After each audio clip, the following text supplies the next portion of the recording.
Salut à tous, comment ça va? Cette semaine j'ai eu pas mal de travail et je bosse également sur mon rapport de stage, du coup j'ai eu très peu de temps pour bosser un petit peu sur les projets. Du coup cette semaine ça va être une vidéo un petit peu plus rapide avec un format différent puisque j'ai décidé de répondre aux questions que vous m'avez posées sur les différents réseaux sociaux de l'internet. Donc voilà, c'est en quelque sorte ma première FAQ. Et ça commence très fort avec Albus Dumbledore qui demande: mec, raconte-nous comment tu as commencé sur YouTube. PS, tous confinés à Poudlard, Covid is the new Voldemort. Alors très bonne question et c'est une histoire qui est assez rigolote. Pour la faire courte, en fait c'était il y a 1 an. Je cherchais un stage dans un fonds d'investissement de start-up et là il y avait une offre sur laquelle j'avais totalement flashé. Donc je postule et je passe le premier tour d'entretien et moi je pensais que ça s'était bien passé, enfin qu'il y avait eu un bon feeling et que ça pouvait le faire. Et en fait 2 jours après je reçois un mail de la part de la personne avec qui j'avais passé l'entretien qui me dit qu'il avait trouvé des candidats qui matchaient mieux avec le poste et qui avaient l'air plus motivé que moi. Et moi à ce moment-là, mais c'est juste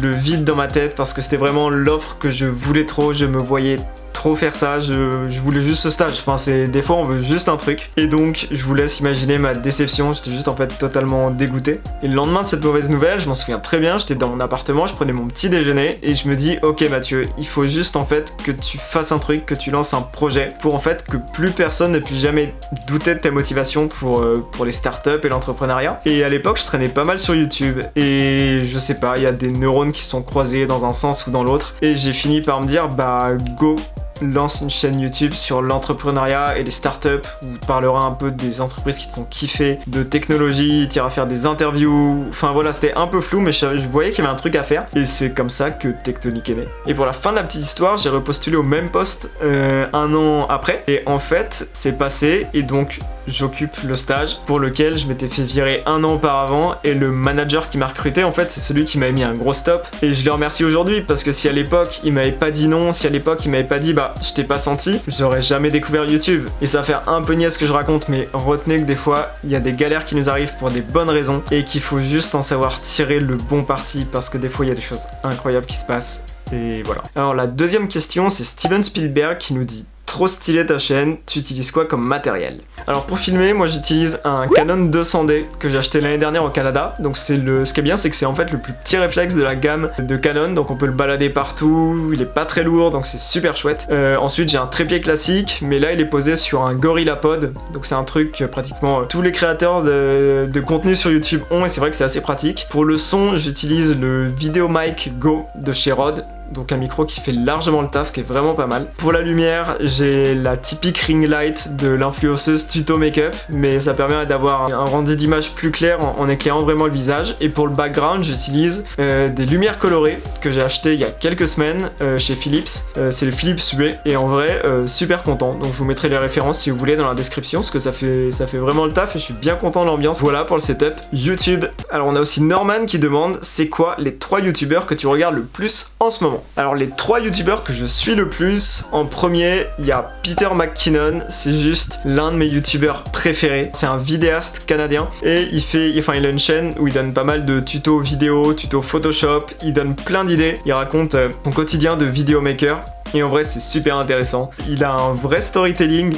Enfin le mec il peut être dans sa cuisine et juste vous faire un tuto sur comment faire un effet précis vidéo. Et le mec il arrive à vous embarquer parce qu'il a une capacité de storytelling super cool. Le deuxième youtubeur que je regarde pas mal, je l'ai découvert il y a 1 mois. Et c'est un jeune graphiste belge, il s'appelle Balo. Et c'est assez cool, on suit des vidéos où il fait pas mal de critiques de logos, où il nous apprend à faire des logos avec des styles un peu chromés, avec des styles de groupe de rock. Il va raconter des histoires de marques et même si vous n'êtes pas du tout graphiste, pas du tout dans le délire, c'est juste super intéressant à regarder. Donc en vrai allez jeter un œil parce que c'est super chouette. Et la 3ème chaîne que je regarde pas mal en ce moment, ce sont les archives de l'INA, L''INA. Vous savez c'est toutes ces archives vidéo des interviews des années 60, 70, 80. On voit en fait des Français qui sont interviewés sur des questions du quotidien. C'est vraiment super drôle de voir en fait comment les gens réfléchissaient et parlaient il y a 40-50 ans. Donc en vrai c'est un petit délire que je me fais depuis quelques jours et je vous le recommande, c'est juste trop cool. Ensuite il y a le Poto Gandhi qui demande: parle-nous parle-nous d'un projet qui t'inspire. Alors un projet que j'aime beaucoup en ce moment et que je suis pas mal, c'est une fille de mon école qui a lancé ça s'appelle Renaissance et c'est un principe d'upcycling. Donc l'idée c'est de prendre de vieux vêtements pour en recycler, pour en faire de nouveaux. Je trouve que c'est juste un truc qui fait sens aujourd'hui, de revenir à une idée un peu de slow fashion, de consommer moins mais aussi de consommer mieux, d'avoir des trucs de qualité et qui vont durer dans le temps. Donc je suis totalement aligné avec ce qu'elle fait et franchement force à elle. Et en ce moment elle a un délire qui me plaît beaucoup, c'est qu'en fait elle fait des masques qu'elle personnalise avec des broderies assez minimalistes. Donc en vrai c'est trop chouette. Allez liker la page, participez-y, enfin c'est trop cool. Et suivez-la parce que ça vaut le coup. Il y a Elon Musk qui a commenté aussi et il dit bientôt les 100 000 abonnés, force à toi bro. En vrai, merci mec, ça me touche énormément. D'ailleurs, si jamais tu veux que je fasse la promotion de ta dernière Tesla dans ma prochaine vidéo, y a pas de souci. Tu glisses dans mes DM et on règle ça en privé. Enfin, moi j'aime trop ce que tu fais, donc en soi, y a pas de souci. Je vois vraiment pas pourquoi je le ferais pas. Donc voilà, ça me fait plaisir. D'ailleurs, vous savez ce qu'il vous reste à faire. Et en vrai, j'annonce pour les 100 000 abonnés, je pense que je vais organiser un énorme tirage au sort pour tenter de vous faire gagner ma casquette fétiche YouTube. Je l'ai acheté dans la Silicon Valley sur le campus de Google en janvier dernier. Elle a une énorme valeur sentimentale. Donc voilà, pour les 100 000 abonnés, vous pouvez tenter de la gagner. Donc c'était la grande annonce de la vidéo. Ensuite, c'est vrai que vous avez été nombreux aussi à me poser des questions par vidéo. Donc je vous propose qu'on en regarde une tout de suite. Alors oui, c'est vrai que j'avais une question. En fait, dans tes dernières vidéos, on voit de plus en plus d'allusions à Pokémon, que ce soit dans le choix des fonds ou ces choses-là. Et ma question c'est... Ne serait-ce pas là l'expression d'un syndrome de Peter Pan mal refoulé? Alors c'est vrai que c'est une réponse que je n'avais pas envisagée, pourquoi pas, j'ai envie de dire, pourquoi pas. Alors pour remettre les choses au clair, c'est vrai qu'un mec qui lève 50 millions d'euros pour sa startup, ça m'impressionne pas. Par contre, quelqu'un qui gagne la Ligue Pokémon avec un Magikarp dans son équipe, genre laissez tomber, il a mon respect éternel. Alors ensuite, il y a Zidane qui dit « J'adore ce que tu fais, c'est bien ». Moi aussi j'adore ce que tu fais, donc change pas, enfin continue à faire du sale au Real. Franchement, tu régales. Alors on a aussi Jésus de Nazareth qui dit « C'est de la merde, arrête ça ». Je suis sincèrement désolé et j'ai envie de te dire qu'on peut pas plaire à tout le monde, donc tant pis. Hein. Voilà. Voilà, c'est fini pour aujourd'hui, j'espère que la vidéo vous a plu. Si ce n'est pas encore fait, je compte sur vous pour vous abonner à la chaîne.